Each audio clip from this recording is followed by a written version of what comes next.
आगे क्या करेंगे? क्या ऐसी चीज आपने पढ़ी है अभी एन अपॉलजी फॉर पोइट्री में जिसमें हम देखते हैं कि उसका लीनिंग टुवर्ड्स रोमांटिसिज्म क्या है? फिलिप सिडनी का, anyone class? Love of beauty है, उसकी आइडियलिज्म आ जाती है उसमें, उसका स्पिरिटेड स्टाइल आ जाता है, ये भी एक रोमांटिक ट्रेट आ जाएगा इसका। अच्छा, एनीवन एल्स? आयजा? हाँ हाँ। में हो जाना, मॉडर्निज्म जिसे कहा जाता है। नहीं, मॉडर्निज्म नहीं होती बेटा, रोमांटिसिज्म ना, मॉडर्निज्म नहीं होती। हाँ जी, Fatima Khan. Leads to teach and delight है, वही उसकी रोमांटिसिज्म अब है। सारों की पिटाई इमेजिन। होने वाली है अभी। ये वैसे ये पॉइंट ठीक है। और एक मेन पॉइंट था फिलिप सिडनी का, याद करें। क्या चीज होती है पोइट्री को बेटा वो रोमांटिसिज्म में कन्वर्ट कर देती है, इमेजिनेटिव वर्ल्ड में कन्वर्ट कर देती है? Ma'am, art of imitation. Art of imitation भाई। Art of imitation is, sorry. ठीक है, आर्ट ऑफ इमिटेशन है ना कि वो नेचर को और खूबसूरत करके, पोइट्री नेचर को और खूबसूरत करके बना देती है। तो बेटा ये रोमांटिक ट्रेट हो गया ना, आर्ट ऑफ इमिटेशन। ठीक हो गया? सारों की पिटाई हो जानी है। फातिमा का तुक्का सही लग गया। अच्छा जी, on the whole Sidney's position is that of a new classical critic. अब यहाँ पे देखें बेटा, अगर वो बात कर रहे हैं ना यहाँ पे कि लॉन्गिनस व्यू ऑफ पोइट्री ये है, यहाँ पे लिखे अपनी बुक्स के आगे मार्क करें आर्ट ऑफ इमिटेशन, उसकी रोमांटिक प्रोन को, उसका prone, he was prone towards romanticism, और उसका आर्ट ऑफ इमिटेशन और उसका जो मैमेसिस है या उसकी थ्योरी ऑफ इमिटेशन जिसमें वो कहता है कि nature is golden, sorry nature is brazen and poet converts into the golden one.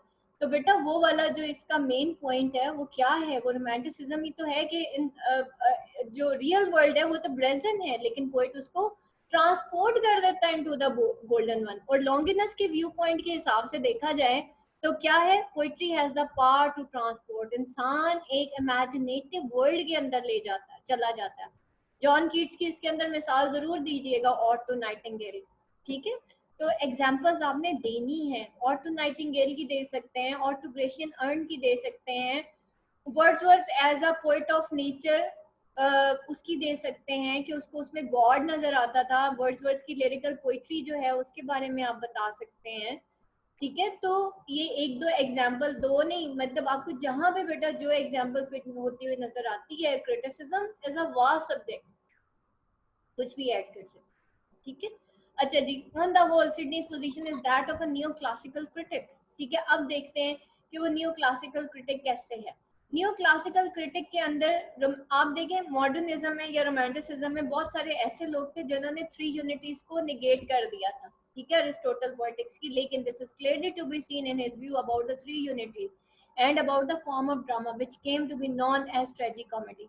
Sydney insists about the observance of all the three unities in drama. उसने कहा नहीं, ये तीनों unities in drama होनी चाहिए. He invoked the authority of Aristotle to support his contention. जो new classical trait है उसमें एक ट्रेट अभी आज गूगल करके देखिएगा, उसमें उन्होंने लिखा था दे एम्फेसाइज ऑन थ्री यूनिटीज। ठीक है, उन्होंने वो जो अरिस्टोटल पोएटिक्स के अंदर उसने थ्री यूनिटीज की बात की थी ना, इन्होंने किया था। Here Sydney is somewhat mistaken. Aristotle no doubt laid emphasis। अब हमने क्या बात की, मेरिट्स एंड डीमेरिट्स की। और क्रिटिसिज्म होता ही ऐसे है, ऐसे लिखने मतलब इसी तरह लिखा जाता है। ये बेसिकली एक ऐसे फॉर्म में लिखा जाता है, और ऐसे में क्या होता है, सबसे पहले हम एक आर्गुमेंट देते हैं, देन डी आर्गुमेंटेट करते हैं, उसके बाद उस आर्गुमेंट को डिफेंड करने के लिए हम कुछ रेफरेंसेस देते हैं। ठीक है, और उसके बाद उसको डी रेफरेंस भी करते हैं, तो उसके लिए हमें क्रिटिक्स की कोर्स, क्रिटिक्स की बुक्स के रेफरेंसेस और ये सारी चीजें चाहिए होती हैं। ठीक है, तो ये सारा आर्गुमेंटेशन एंड डी आर्गुमेंटेशन। और फिर उसके बाद जो है हमारा, सॉरी, एक ऐसे होता है, ऐसे का एक जिसे कहना चाहिए एक सब्जेक्ट मैटर होता है। ठीक है, उसको पहले पॉजिटिव वे में लिया जाता है, फिर उसको डी किया जाता है, यानी कि उसको निगेट किया जाता है, दोनों फॉर्म्स में। फिर आर्गुमेंटेशन होती है एंड देन री आर्गुमेंटेशन होती है, जिसमें हम रेफरेंसेस कोट करके और उसको आर्गुमेंटेट भी करते हैं, उसको डिफेंड भी करते हैं और उसको उसके अगेंस्ट बात भी करते हैं। तो अगर हम he invokes the authority of Aristotle to support his contention, here Sidney is somewhat mistaken. Aristotle no doubt laid a very great emphasis on the need to observe the unity of action. As for the unity of time, Aristotle mentioned it only once, while he made no reference to the unity of place. Sidney believes that English dramatists of his time were guilty of serious error in taking the audience in theatre from one place to another, and in extending the action over many days and months, even many years. Similarly, Sidney objects to that form of drama which he describes as mongrel tragicom, though he can permit this mingling of comic element with a tragic play if it affected skillfully. In any case, his condemnation of such mingling is not acceptable. Shakespeare afterwards attained great success in drama by disregarding the dramatic unities and also by his inclusion of comic element in his tragic plays. In this connection, we might also point out that it was Sydney's traditional reverence for ancient classical percept as well as the example that most probably compelled him to adopt an illiberal attitude towards the unities and towards tragicomedy. As regard the stylistic quality of poetry, Sidney has a very useful suggestion to offer. He condemns the use of gaudy and ostentatious diction, which he compares to a prostitute who has tried to beautify herself by an excessive use of cosmetic. He condemns the use of far-fetched words which appear like stranger to reader. He also condemns the fantastic devices which were used in his time to make the writing appear attractive. He condemns those writers who maintain a collection of high-sounding words. He censures the poets who drawing their metaphor from all kinds of miscellaneous sources, such as the stories of beasts, birds, and fishes. He also says that an excess in the use of metaphor is highly undesirable. Our metaphor should be used only to make an idea more clear and to convince a reader. Beyond that, it is a waste of word to use metaphors. A very important critical dictum occurs in Sidney's essay when he says that it is not the rhyming and versing that makes a poet. It is true, he says that most poets do use verse and rhyme, but it is not rhyming and versing that makes poesy. One may be poet without versing and versifier without a poet. आप और मैं भी वही शायर हो सकते हैं बगैर शायरी किए हुए. In this respect, again, he has the authority of Aristotle on his side. The distinctive mark of poetry is that its subject matter is imitation of human life.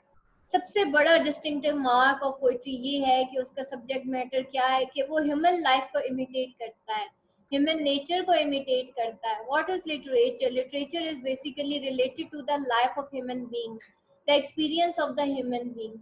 ठीक है, हम उनको पढ़ते हैं literature के अंदर. However, while we agree with Sydney that verse and rhyme by themselves do not make poetry, but we cannot agree poetry can exist without verse. हम ये नहीं सोच सकते कि poetry without verse exist करती है. Poetry must employ meter, though not necessarily rhyme. Meter जरूर employ होने चाहिए poetry के अंदर, चाहे वो rhyme करते हैं या नहीं करते, चाहे वो free verse है या heroic couplets हैं. Sydney describes certain biblical chapters as poetry. Coleridge also describes certain prose writing as poetry. We do not agree that poetry can exist without meter.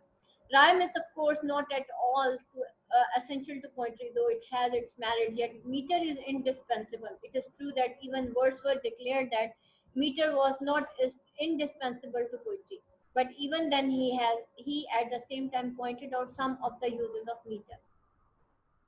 Sydney has the distinction of being the first practical critic in English. Practical criticism consists in applying the criteria of excellence to existing poetical works and in assessing the worth of those works and their writers.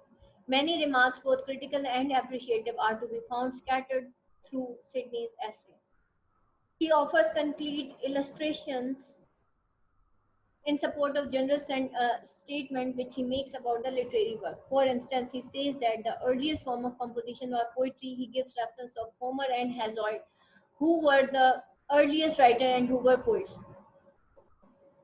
When he says that Greek philosophers for a long time appeared to the world in guise of poet, he quotes the example of Empedocles and Parmenides. In the same way, when he speaks of ideal creation of poetry, he mentions Theagenes, who was a true lover, Pylates, a constant friend, Orlando, a valiant man. Virgil's Aeneas, an excellent man is every way. Virgil का जो any था वो एक Annie's जो है वो एक excellent man था in every way. When Sidney says that poetry depicts human passions more vividly and convincingly, he gives concrete illustration to his remark. He says that if one wants to realize patriotism, one should read Homer's account of old Anchises speaking in midst of Troy flames, or Homer's account of Ulysses, feeling home, homesick despite all the delights which his mistress Calypso had offered to him in foreign land. If one wants to know what real anger means, we should read Sophocles' representation of Ajax killing and whipping sheep and oxen, thinking them to be the Greek army. Similarly, human wisdom and temperance may be witnessed in Diomedes' valor in Achilles, the remorse of conscience in Oedipus, a relenting pride in Agamemnon, a self-devouring cruelty in Atreus, and so on afterward. When Sidney describes the effects of different forms of poetry, such as the pastoral and heroic, he gives concrete illustration in connection with heroic poetry. For instance, ये जो इसकी heroic poetry है, ये भी romanticism से related है. For instance, he reminds the reader of portrayal of such heroic characters as Aeschylus, Cyrus, Aeneas, Themis, and so on. बेटा ये जो जितना भी characters हैं, ये सब romanticism से है, क्योंकि romanticism में ऐसी ही world दिखाई जाती है जिसका हकीकत से कोई ताल्लुक नहीं होता. लेकिन उसके अंदर ऐसे मतलब फिक्शनल कैरेक्टर्स ऐसे प्रोड्यूस किए जाते हैं, ऐसे बनाए जाते हैं कि इंसान के अंदर मोटिवेशन होती है. When he wants to illustrate the moving cruelty of lyrical poetry, he mentions the ballad of Chevy Chase. Then he proceeds and mentions Chaucer and his poem Troilus Cressida and Mirror of Magistrate, which he says contain many beautiful parts.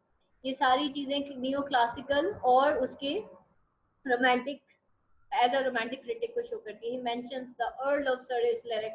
In short, at every step we find Sidney citing some literary work, may it be an epic, a pastoral poem, a lyric, a comedy, a tragedy, or some other form of literature to support his theoretical statement. In other words, Sidney does not speak in vacuum, but in the context of existing literary works, whether classical or modern. He has quoted the endless panorama of world literature.